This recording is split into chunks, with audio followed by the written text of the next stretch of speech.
প্রতিটা গৃহিণীরই রোজকার চিন্তা থাকে কী রান্না করব কী রান্না করব। এই চিন্তা করতে করতেই ফ্রিজ খুলে দেখি অনেকগুলি সবজি রয়ে গিয়েছে একটা দুইটা করে। তারপরে চিন্তা করলাম আজকে একটা মাছ মাংস রান্না না করে সবজি রান্না করি। যেই ভাবনা সেই কাজ। আসসালামু আলাইকুম সবাইকে, কেমন আছেন সবাই? আমি পূর্ণিয়া, ওয়েলকাম করছি আমার আজকের নতুন একটি ভিডিওতে। আজকে আমি একটি সবজি রান্না করব। সবজি রান্না করার জন্য প্রথমে কড়াইতে তেল পেঁয়াজ দিয়ে ভেজে নিয়েছি, তারপর আদা বাটা, রসুন বাটা, মরিচের গুঁড়া, হলুদের গুঁড়া দিয়ে মশলাটাকে কষিয়ে আমি সবগুলি সবজি দিয়ে দিয়েছি এবং কিছুটা মসুরের ডাল দিয়ে দিয়েছি। যখন সবজিটা আমার প্রায় সিদ্ধ হয়ে আসবে এ পর্যায়ে আমি বাগার দিয়ে দিব। বাগার দেওয়ার জন্য পেঁয়াজ, রসুন, পাঁচফোড়ন এবং শুকনো মরিচ দিয়ে বাগার দিয়ে নিয়েছি।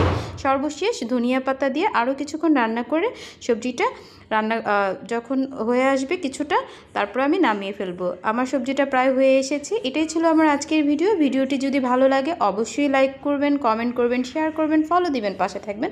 আসসালামু আলাইকুম সবাইকে। আল্লাহ।